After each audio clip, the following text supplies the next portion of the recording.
Hello प्यारे बच्चों, नमस्कार। क्या हाल चाल? आपका आडी क्लासेस में स्वागत है। मैं आपके लिए एक नया लेक्चर लेकर आ गया प्यारे बच्चों। मैं आप लोगों को प्रथम कोटि पर आधारित 4 वीडियो अपलोड कर चुका हूं प्यारे बच्चों। मैं ये आपका एक नया हेडिंग लेकर आ गया प्यारे बच्चों। इसमें हम लोग पढ़ेंगे अपक्रिया का टक्कर सिद्धांत। तो चलिए प्यारे बच्चों, देर ना कीजिए, आप लोग ध्यान दीजिए प्यारे बच्चों। देखिए कहते हैं, क्या गम है बता भी नहीं सकता, समंदर को क्या गम है बता भी नहीं सकता, आंखों में पानी बन के आ भी नहीं सकता। समंदर को क्या गम है बता भी नहीं सकता, आंखों में पानी बन के आ भी नहीं सकता। तू छोड़ गया उसमें तेरी कोई खता नहीं, तू छोड़ गया उसमें तेरी कोई खता नहीं। हर कोई मेरा साथ निभा भी नहीं सकता, हर कोई मेरा साथ निभा भी नहीं सकता। तू कहे तो एक कतरे में बह जाऊं, तू कहे तो एक कतरे में बह जाऊं, वरना कोई तूफान मुझे हिला भी नहीं सकता। चलिए प्यारे बच्चों, इस नए अंदाज में हम लोग बात करते हैं। तो चलिए टॉपिक पे हम लोग चलते हैं प्यारे बच्चों। हमारा टॉपिक क्या है प्यारे बच्चों, इसमें ध्यान दीजिए। हम लोग पढ़ेंगे अपक्रिया का टक्कर सिद्धांत। तो प्यारे बच्चों, अपक्रिया का टक्कर सिद्धांत क्या होता है, इसके बारे में प्यारे बच्चों ध्यान समझिए। अपक्रिया का टक्कर सिद्धांत का मतलब होता है प्यारे बच्चों, जब तक अणुओं के बीच में टक्कर नहीं होगा तब तक यहाँ पर अपक्रिया नहीं होगा। तो मतलब अपक्रिया होने के लिए प्यारे बच्चों क्या होना आवश्यक है? अभिक्रिया होने के लिए टक्कर होना आवश्यक है प्यारे बच्चों। तो देखिए पहला क्या, अभिक्रिया होने के लिए मतलब जो अभिक्रिया होने के लिए टक्कर होना आवश्यक है प्यारे बच्चों। समझ में आया इतना बात आप लोगों को? तो अभिक्रिया टक्कर सिद्धांत, कोई भी अभिक्रिया तभी होगी जब अणुओं के बीच में क्या होगा प्यारे बच्चों, टक्कर होगा। क्या होगा? टक्कर होगा, तभी अभिक्रिया मतलब की अभिक्रिया होगी। तो पहला पॉइंट है, अभिक्रिया होने के लिए टक्कर होना आवश्यक है। ठीक है प्यारे बच्चों। दूसरा का पॉइंट क्या है, सभी टक्करों के कारण उत्पाद नहीं बनते, केवल प्रभावी टक्करों के कारण उत्पाद बनते। मतलब कोई भी अपक्रिया हो उसमें 100% प्रोडक्ट नहीं मिलता प्यारे बच्चों। तो जिन अणुओं के कारण प्रोडक्ट बनता है, उन अणुओं के बीच में जो टक्कर होता है उस टक्कर का नाम क्या है प्यारे बच्चों? अब प्रभावी टक्कर है। तो जैसे मान लीजिए किसी बर्तन में 50 अणु हैं, तो टोटल 50 अणु आपस में टक्कर नहीं मारते हैं प्यारे बच्चों। जो अब जिस अणुओं के टकराने से उत्पाद बन जाता है उसे हम लोग कहते हैं क्रिया प्रभावी टक्कर। तो इतना बात समझ में आता है बच्चों। अगले पॉइंट पे चलते हैं, देहली ऊर्जा, सक्रिय ऊर्जा, ये क्या होता है इसके बारे में हम बताते हैं। तो ध्यान दीजिए, ग्राफ से हम लोग समझते हैं क्या चीज है। इस ग्राफ में ध्यान दीजिए प्यारे बच्चों, देखें देख लीजिए, पहले इसको परिभाषित कर लें, समझा दें। क्या है, किसी अणु के पास वह न्यूनतम ऊर्जा जिसके कारण अभिक्रिया प्रारंभ हो जाती है उसे देहली ऊर्जा। मतलब किसी अभिक्रिया के पास वह न्यूनतम ऊर्जा जिससे अभिक्रिया प्रारंभ हो जाए। मतलब जितने एनर्जी से अभिक्रिया, जैसे मान लीजिए कोई अभिक्रिया है, वहां पर अभिक्रिया होने के लिए 5 जूल एनर्जी चाहिए। तो प्यारे बच्चों, उसकी जो प्रारंभिक ऊर्जा होती है उसे हम लोग कहते हैं देहली ऊर्जा। मतलब किसी अणु के पास वह न्यूनतम ऊर्जा, मतलब किसी अणु के पास वह न्यूनतम ऊर्जा जिसके कारण मतलब वह न्यूनतम ऊर्जा जिसके कारण अभिक्रिया प्रारंभ हो जाती है उसे देहली ऊर्जा कहते हैं। मतलब किसी अणुओं के पास वह न्यूनतम ऊर्जा जिससे अभिक्रिया क्या हो जाए, प्रारंभ हो जाए, उतने ऊर्जा से उनकी अभिक्रिया क्या हो जाए प्यारे बच्चों, प्रारंभ हो जाए, तो उसे हम लोग क्या कहते हैं, देहली ऊर्जा कहते हैं प्यारे बच्चों। अब आगे क्या है, सक्रिय ऊर्जा। सक्रिय ऊर्जा क्या होता है, किसी अभिक्रिया के अणुओं को देहली ऊर्जा तक ले जाने के लिए दी गई आवश्यक न्यूनतम ऊर्जा को क्या कहते हैं, सक्रिय ऊर्जा कहते हैं प्यारे बच्चों। मतलब देहली ऊर्जा तक ले जाने के लिए जो हम लोग ऊर्जा देते हैं उसे हम लोग क्या कहते हैं, सक्रिय ऊर्जा कहते हैं। जैसे देखिए प्यारे बच्चों, यहाँ पर ध्यान दीजिए, इस ग्राफ में क्या है प्यारे बच्चों, देखिए कोई अभिक्रिया जब यहाँ से कोई अणु यहाँ से चलकर जब तक यहाँ नहीं पहुंचेगा प्यारे बच्चों, तब तक प्रोडक्ट नहीं बन पाएगा। मतलब प्यारे बच्चों, कोई भी अभिक्रिया यहाँ से, कोई भी अणु यहाँ से जब चलना प्रारंभ करेगा और यहाँ तक जब पहुंचेगा, मतलब यहाँ जब पहुंच जाएगा तो समझ लीजिए वो अभिक्रिया कर लेगा और क्या बना देगा, प्रोडक्ट। तो यही देहली ऊर्जा परिभाषा लिखे हैं। अभिक्रिया होने के लिए जो ऊर्जा लगती है बेटा, जितने ऊर्जा पर, मतलब कोई भी अणु जितने ऊर्जा पर अभिक्रिया क्या कर देते हैं, प्रारंभ कर देते हैं, उसे हम लोग क्या कहते हैं, देहली ऊर्जा। तो ध्यान दीजिएगा, अभिक्रिया अणु यहाँ से यहाँ तक गया तो इतने इतने ऊर्जा पर, मतलब जो अणु यहाँ पर आएगा तो अभिक्रिया क्या कर लेगा, प्रारंभ कर देगा। तो यहीं पर अभिक्रिया प्रारंभ हो जाती है प्यारे बच्चों। तो ये जो जितनी ऊर्जा पर अभिक्रिया यहाँ प्रारंभ हो जाती है उसे हम लोग कहते हैं देहली ऊर्जा। और यहाँ से प्रारंभ से दहली ऊर्जा तक ले जाने के लिए जो ऊर्जा दी जाती है उसे हम लोग क्या कहते हैं, सक्रिय ऊर्जा कहते हैं मेरे बच्चों। अब इस ग्राफ में देखिए दो ग्राफ है, इस दोनों ग्राफ को ध्यान से समझिएगा मेरे बच्चों। इस ग्राफ में ध्यान दीजिएगा कि आप यहाँ से अणु को यहाँ तक ले जाने में और यहाँ से यहाँ तक ले जाने में, कहाँ अणु को ले जाने में ऊर्जा ज्यादा लगेगी। तो प्यारे बच्चों यहाँ से यहाँ तक अणु को ले जाने में ऊर्जा ज्यादा लगेगी।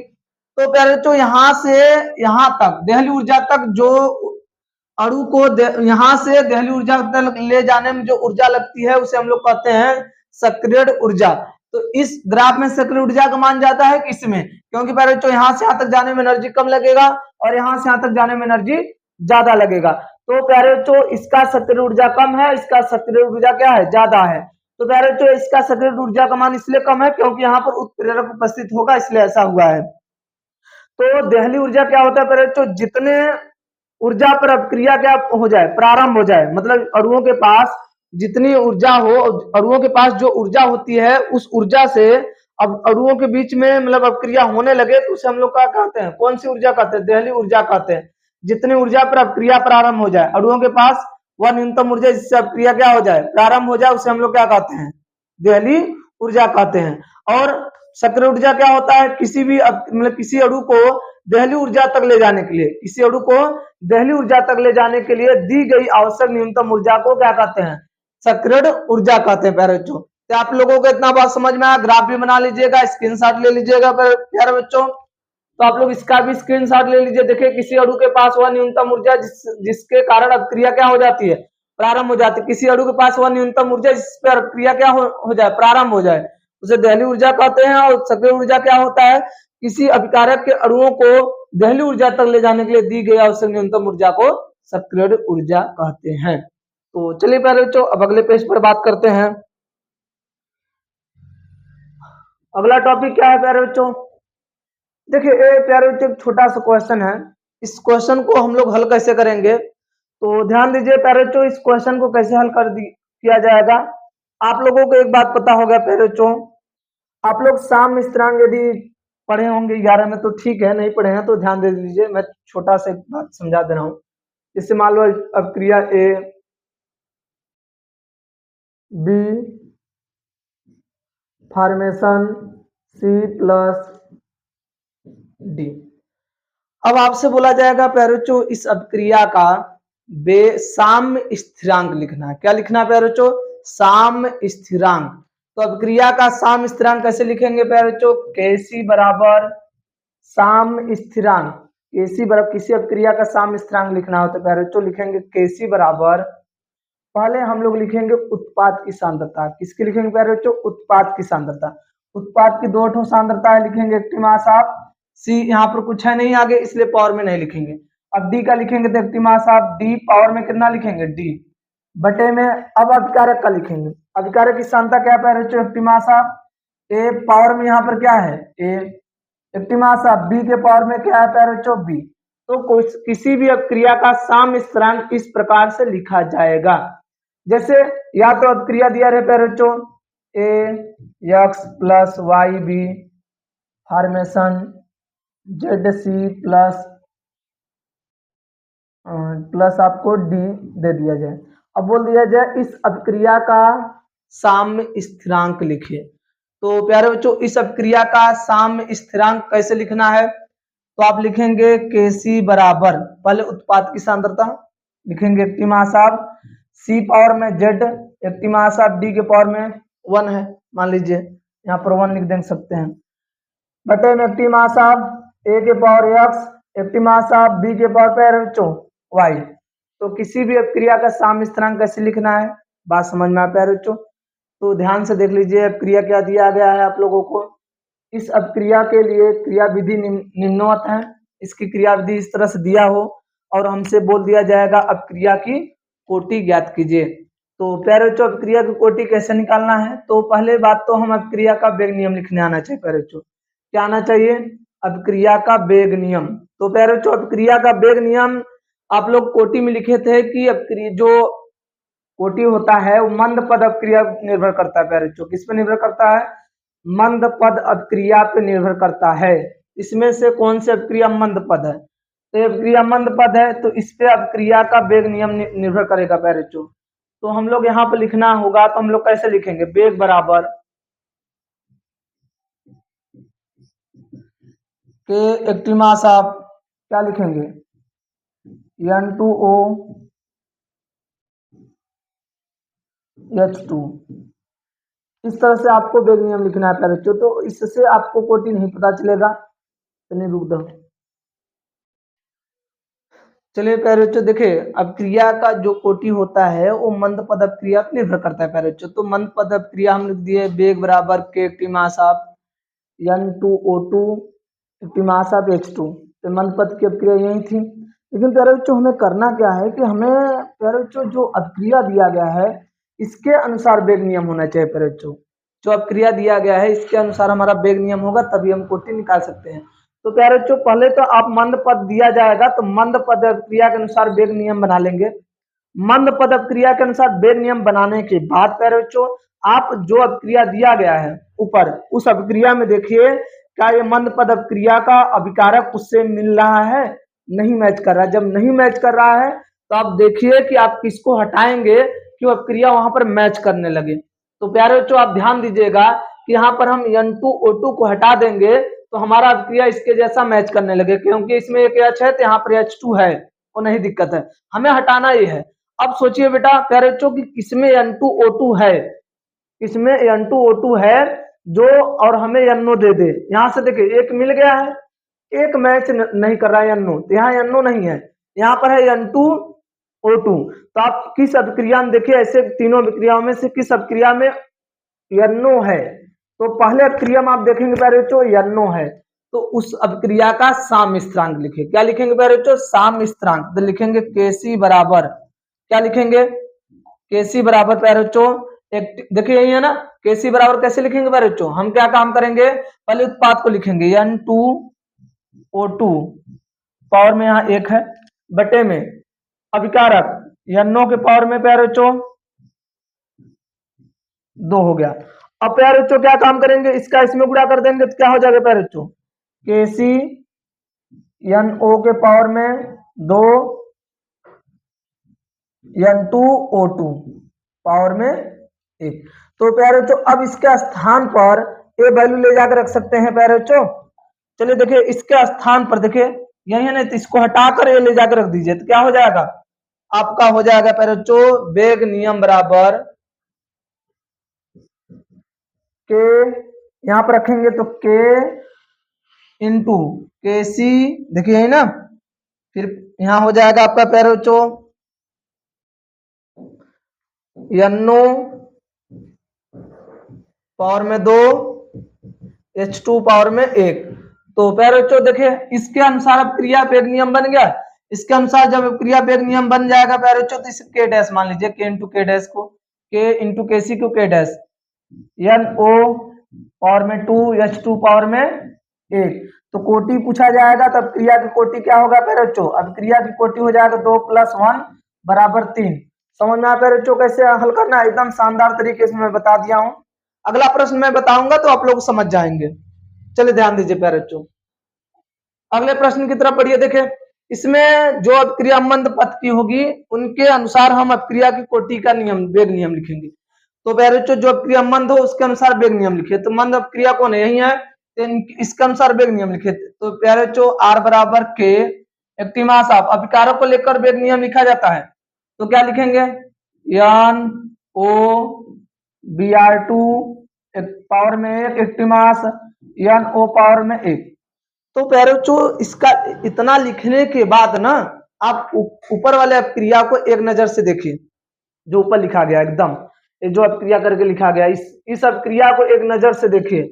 एक नजर से इस अपक्रिया को देखने के बाद प्यारे बच्चों क्या आप उस अपक्रिया के यदि वेग नियम आप लिखते तो क्या उस अपक्रिया का वेग नियम ऐसा बनता, नहीं। तो आप अपक्रिया की कोटि तो इस अपक्रिया का निकालना है ना, तो उस अपक्रिया की कोटि जब निकालना है तो इसके जैसा हमें वेग नियम बनाना पड़ेगा प्यारे बच्चों। तो इसके जैसा वेग नियम बनाने के लिए हमें क्या उसमें चाहिए, तो प्यारे बच्चों NO तो दिया गया है इस अपक्रिया में, इस वेग नियम में NO है, केवल एक ही चीज हमें हटाना है NOBr2।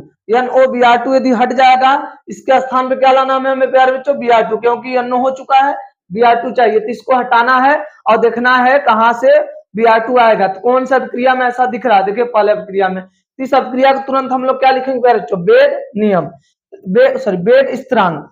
तो Kc बराबर पहले उत्पाद को लिखेंगे, एक्टिव मास ऑफ NO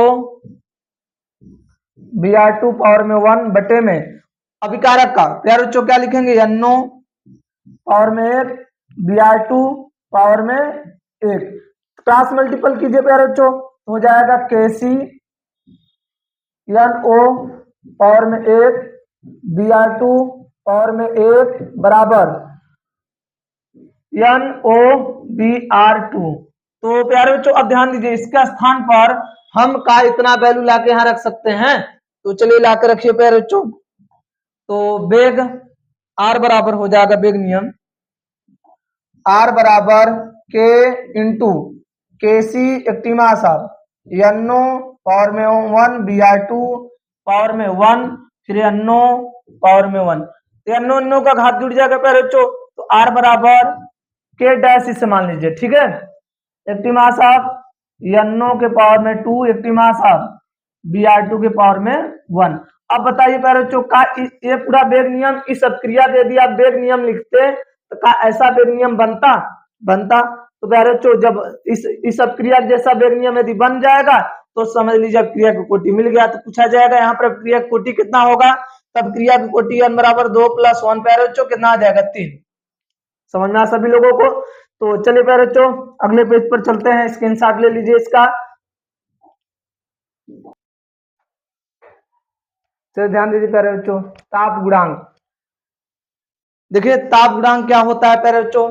ताप गुणांक होता है 10 डिग्री सेल्सियस के अंतर पर वेग स्थिरांकों के अनुपात को ताप गुणांक कहते हैं प्यारे बच्चों। तो आप लोग इसको लिख लीजिएगा, 10 डिग्री सेल्सियस के अंतर पर वेग स्थिरांकों के अनुपात को ताप गुणांक कहते हैं प्यारे बच्चों। ताप गुणांक का ऐसे फार्मूला लिख लीजिएगा। तो ठीक है, मैं अगले टॉपिक पे चल रहा हूँ, ध्यान दीजिए। चलिए ध्यान दीजिए अगले पॉइंट पर प्यारे बच्चों, आर्हेनियस का समीकरण हमें पढ़ना है। आर्हेनियस का समीकरण क्या होता है प्यारे बच्चों? ध्यान दीजिए, आर्हेनियस का समीकरण होता है, आर्हेनियस के अनुसार अभिक्रिया के वेग स्थिरांक तथा ताप के बीच संबंध स्थापित किया जिसे आर्हेनियस का समीकरण कहते हैं। मतलब आर्हेनियस ने अभिक्रिया के वेग स्थिरांक तथा ताप के बीच संबंध स्थापित किया जिसे आर्हेनियस का समीकरण कहते हैं, जिसे आर्हेनियस का समीकरण कहते हैं प्यारे बच्चों। आर्हेनियस का समीकरण समझ में क्या होता है? आर्हेनियस ने क्या किया था? वेग स्थिरांक और ताप के बीच में संबंध स्थापित किया था। और फार्मूला क्या बताया था प्यारे बच्चों?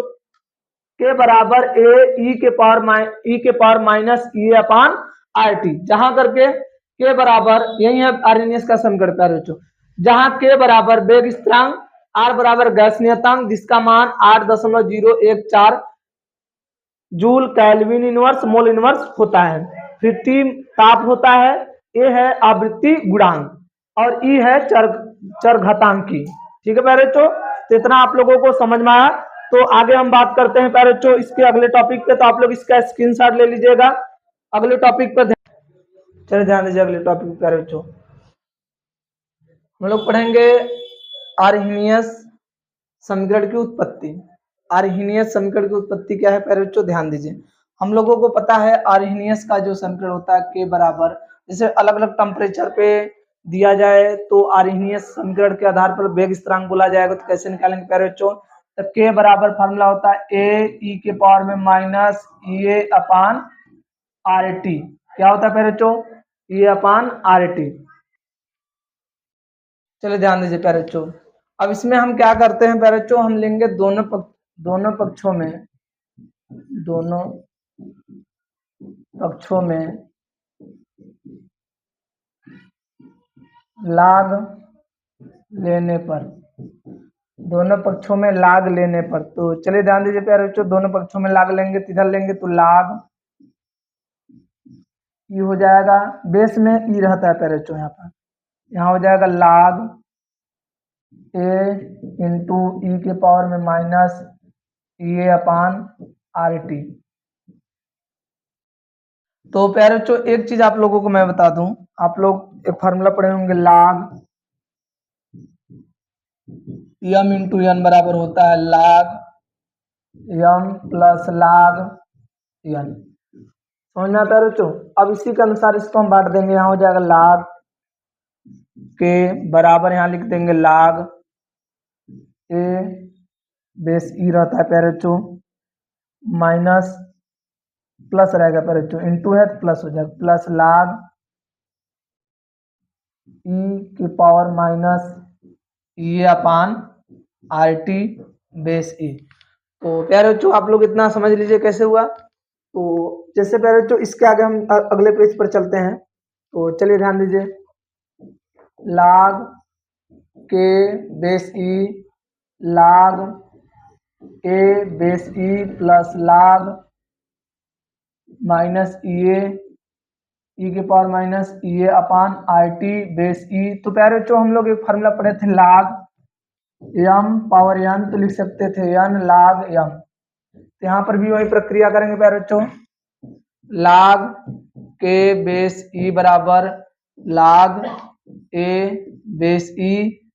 अब यहाँ प्यारे बच्चों इसको यदि इसके घात को उतारेंगे यहाँ माइनस हो जाएगा, माइनस ई ए upon R T log base ई। अब प्यारे बच्चों जब ये जो दोनों समान हो जाते हैं, आधार जब समान हो जाता है तो उस log का मान 1 हो जाता है। जैसे आप लोग ध्यान दिए होंगे तो log 10 इस तरह से दिया रहता है, तो log इसका 10 का मान 1 लिखते हैं। यहाँ बेस ई सेम है, तो समझ लीजिए इसका प्यारे बच्चों मान कितना हो जाएगा 1, तो हो जाएगा log के बेस ई log ए बेस ई माइनस ई ए अपान आर टी, क्योंकि इसका मान कितना हो जाएगा प्यारे बच्चों 1 हो जाएगा। तो ए आपका आर्हीनियस का समीकरण आप ऐसे भी लिख सकते हैं, आर्हीनियस का समीकरण आप ऐसे भी लिख सकते हैं प्यारे बच्चों।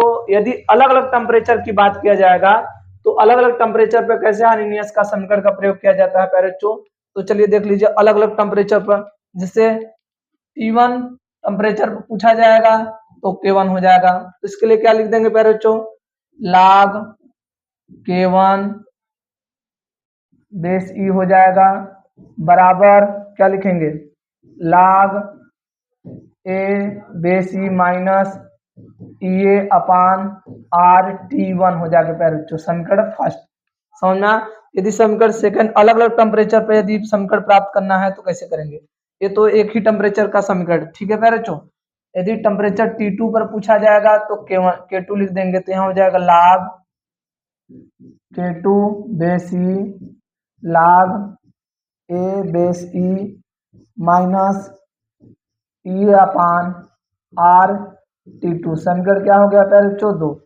अब हम लोग क्या काम करेंगे प्यारे बच्चों, हम समीकरण 2 में से समीकरण 1 को क्या कर देंगे प्यारे बच्चों, घटा देंगे। तो समीकरण 2 में से समीकरण 1 को घटाइए प्यारे बच्चों। अगले पेज पर चलते हैं, लिखेंगे समीकरण 2 में से समीकरण 1 को घटाने पर,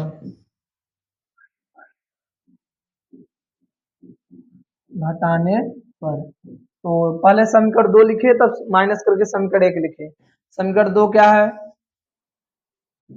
K2 बेस ई log में माइनस log K1 बेस ई बराबर, पहले K2 का मान लिखेंगे प्यारे बच्चों, log K2 वाले का, तो log ए base e minus e upon r T2, फिर अब लिखेंगे माइनस लगाएंगे तब log K1 वाले का लिखेंगे log ए base e minus e upon r T1। तो प्यारे बच्चों इस माइनस के यदि अंदर गुणा करेंगे तो क्या होगा, यहाँ हो जाएगा, देखिए एक फार्मूला हम लोग पढ़े हैं log m, मैं यहाँ लिख दे रहा हूँ, अच्छे से ध्यान दीजिएगा आप लोग प्यारे बच्चों, log m minus log n बराबर होगा log m बटे में n। यहाँ पर भी यही प्रक्रिया करेंगे प्यारे बच्चों, लिखेंगे log K2 बटे में K1 बेस ई। प्यारे बच्चों अब आगे क्या होगा, log A base e minus E A upon r T2 minus log a base e minus minus plus ये अपान आर टी वन, तो ये कैंसिल हो जाएगा, सॉरी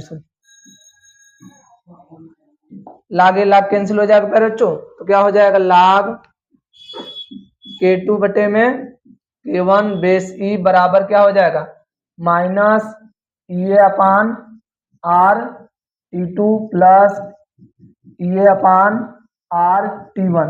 तो प्यारे बच्चों क्या हम इसको एक प्लस वाले को पहले लिख दे सकते हैं, माइनस वाले को बाद में? तो प्यारे बच्चों आप लोग इसका भी स्क्रीनशॉट ले लीजिए, तब अगले नेक्स्ट पेज पर चलते हैं।